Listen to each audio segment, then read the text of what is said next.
आप सभी लोगों का बहुत बहुत स्वागत है। हमारे चैनल के एक सब्सक्राइबर की विशेष मांग के ऊपर मैं आज ये वीडियो बनाने जा रहा हूं और उस मांग का मुख्य आधार है वो है PPF account.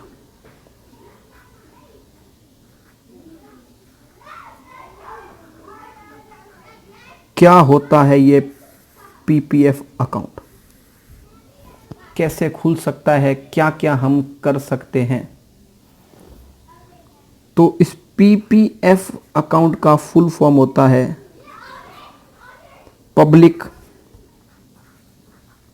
Provident FUND fund.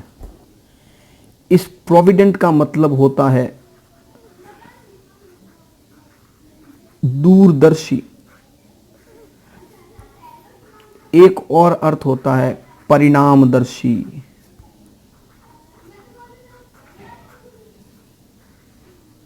इस वर्ड के हिंदी अनुवाद से हमें बहुत सारी बातें आसानी से समझ में आ जाती हैं।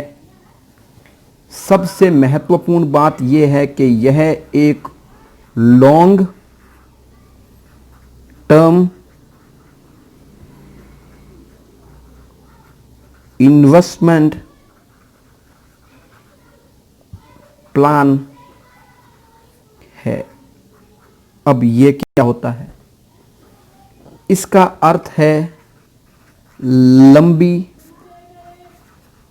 अवधि का निवेश।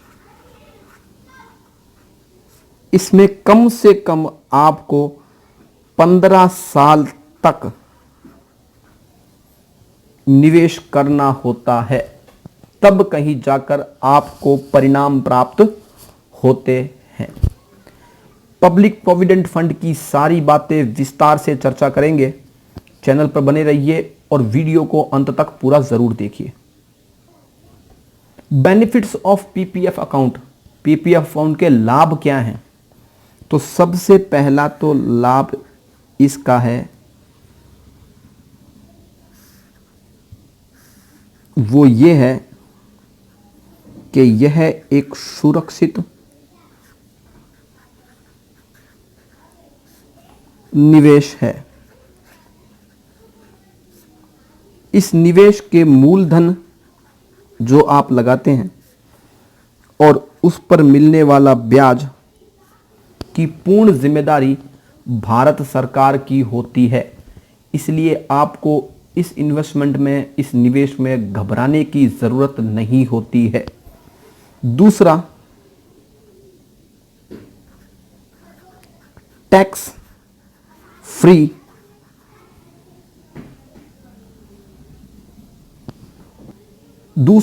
Tax free return. तीसरा है टैक्स रिबेट अंडर ATC। और चौथा है GUARNTED गारंटीड रिटर्न। आपके द्वारा जो भी पैसा निवेश किया जाएगा वो भारत सरकार की जिम्मेदारी होगा। यह एक टैक्स फ्री रिटर्न है। जब आपके 15 साल पूरे हो जाएंगे तो उस पर मिलने वाला पैसा टैक्स रहित होगा। आप हर साल जितना इन्वेस्टमेंट करेंगे उस पर किसी प्रकार का टैक्स नहीं लगेगा अंडर ATC के तहत, और आपको 100% ये पैसा मिलेगा ही मिलेगा। तो ये आप बातें अच्छी तरह से ध्यान रखिए। आगे बढ़ते हैं, वीडियो पर बने रहिए, बहुत काम की बातें आपके लिए बताई जाएंगी। अगला है एलिजिबिलिटी ऑफ पीपीएफ अकाउंट। ये पीपीएफ अकाउंट कौन खुलवा सकता है?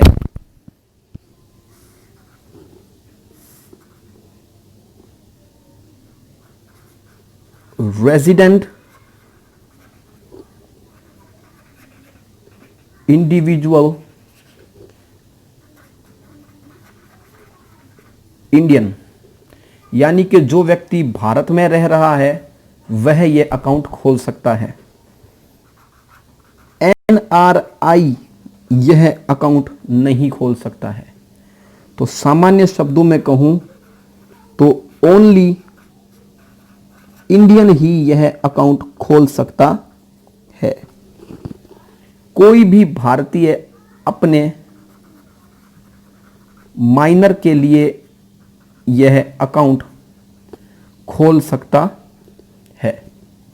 इस अकाउंट की एलिजिबिलिटी की एक और खास बात कि इस अकाउंट को कभी भी जॉइंट अकाउंट नहीं बनाया जा सकता। तो ये मुख्य इसकी एलिजिबिलिटीज हैं। पहली है रेजिडेंशियल इंडिविजुअल इंडियन ही यह खाता खोल सकता है, केवल भारतीय।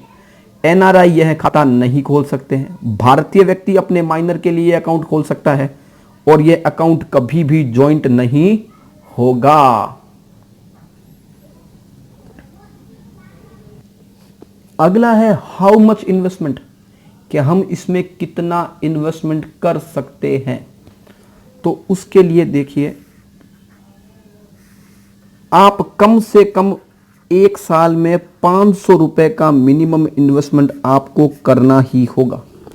यदि यह आप नहीं करते हैं तो हर साल के 50 रुपए आपके ऊपर पेनल्टी लगाई जा सकती है। एक साल में अधिकतम आप 1.5 लाख रुपए तक का निवेश कर सकते हैं। आप चाहें तो अधिकतम राशि को एक साल में 12 किस्तों में जमा कर सकते हैं। आप चाहें तो इस 1.5 लाख को एक किस्त में भी जमा कर सकते हैं। यानी कि इसमें किसी प्रकार की कोई बाउंडेशन नहीं है। आप 1.5 लाख रुपए तक का इन्वेस्टमेंट अधिकतम 12 किस्तों में किसी भी प्रकार से कर सकते हैं।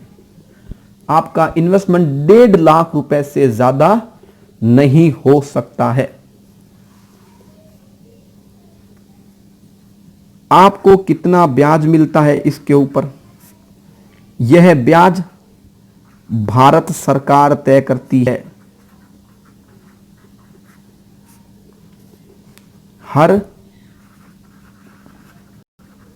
क्वार्टर पर फिलहाल यह 7.1% है, जो पिछले 15 सालों का यदि हम रिकॉर्ड देखें तो वह 7.5 से लेकर 9% के बीच का रहा है। यह 7.1% ब्याज अभी भी एसटीडीआर और आरडी की तुलना में बहुत बेहतर है। क्या हमें इस पीपीएफ अकाउंट पर लोन मिल सकता है? बिल्कुल मिल सकता है। 3 से 6 साल तक के लिए आपको लोन मिल सकता है। क्या प्रीम्योर विड्रॉल हो सकता है? हो सकता है। समयावधि से पहले भी आपको पैसे प्राप्त हो सकते हैं, पर उसके लिए कुछ शर्तें हैं जिनका आपको पालन करना होगा। एक बहुत कॉमन वर्ड होता है लॉक इन पीरियड। आपको पीपीएफ अकाउंट में कम से कम 15 साल तक निवेश करना होगा, जो 5 ईयर ब्लॉक में आप बढ़वा सकते हैं। बैंक को एक सिंपल एप्लीकेशन देकर आप बढ़वा सकते हैं। यदि आपका पहले से बैंक में सेविंग अकाउंट है तो आप उस बैंक में जाकर आसानी से पीपीएफ अकाउंट खोल सकते हैं, जिसके लिए आपको 2 फोटो, पैन कार्ड और कोई भी आइडेंटिफिकेशन प्रूफ जैसे आधार या इलेक्शन कार्ड चल जाएगा। जब आपके 15 साल पूरे हो जाएं आप बैंक में एक लिखित एप्लीकेशन देकर अपने भुगतान को प्राप्त कर सकते हैं। अब फाइनल कंक्लूजन करूं कि यह क्या बेनिफिशियल है या नहीं है। तो जिन शुरुआत में हमने जिन बेनिफिट्स की बात की थी कि पीपीएफ के क्या बेनिफिट्स हैं, उन बेनिफिट्स की जो हमने बात की थी, उन सभी मुद्दों को अगर देखा जाए, सुरक्षित निवेश, tax free return, tax rebate under eighty C and guaranteed return, तो इस हिसाब से यह स्कीम एक बेहद फायदेमंद स्कीम है। अगर आपका कोई लॉन्ग टर्म लक्ष्य है, जैसे बच्ची की शादी या आप अपने रिटायरमेंट प्लान को सुरक्षित रखना चाहते हैं, तो पीपीएफ अकाउंट आपके लिए बहुत बहुत फायदेमंद साबित होगा। आशा करता हूं पीपीएफ संबंधी मैंने आपकी सारी बातें लगभग क्लियर कर दी होंगी। फिर भी अगर आपको किसी प्रकार की कोई दुविधा हो तो आप कमेंट सेक्शन में जाकर मुझसे कोई भी सवाल पूछ सकते हैं। मैं संभवतः आपके प्रत्येक प्रश्न का जवाब देने का प्रयास करता रहूंगा।